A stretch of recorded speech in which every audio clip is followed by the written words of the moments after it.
I would go to Haiti with my two sons. I need them to see the land of my birth, the land where my character was birthed, my tenacity, my perseverance, my strength comes from, as well as the miracle that brought me to the US to become the author that I am and the scholar that I've been. I need my children to see and understand me in a different light. So for 24 hours, we would spend time in Haiti and try to get to as many locales as possible. The smell of Haitian food reminds me of my mother and my grandmother, both of whom have passed, especially the smell of fried pork, griot, and fried plantains, fried green plantains. Remind me of an awesome time when I was pregnant with my oldest son and always craved those two foods in combination, also with a wonderful avocado salad. I remember the miracle of being pregnant as well as the blessing of being fed, well fed, by my mother and grandmother. The unwritten rule that I live by is not on my watch.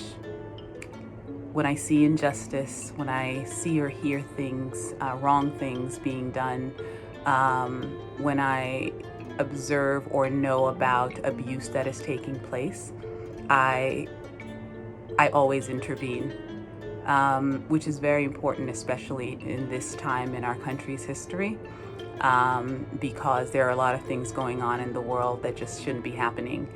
Not on my watch.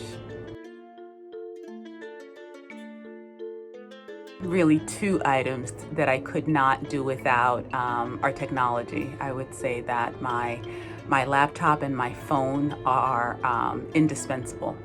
I use both to write, to compose novels and take down ideas and journal in some cases. Some would say that pen and paper would still be around and were around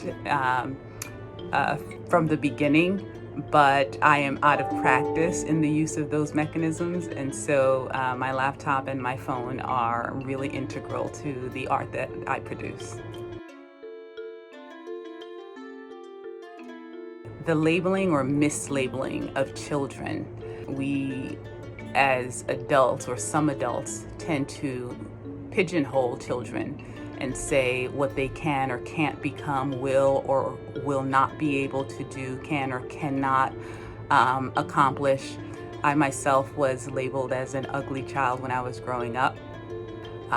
Disrespectful, raucous, as well as loud and irritating and questioning, which was something that was considered unacceptable in the Haitian community that I grew up in. What I learned later on is that those things were actually wrong. Where I was considered challenging, I was actually being courageous. I was speaking truth to power and speaking out against mislabeling and abuse, against overall injustice and oppression, although I didn't necessarily understand those themes as a child, but I saw things that were wrong and I spoke out against them.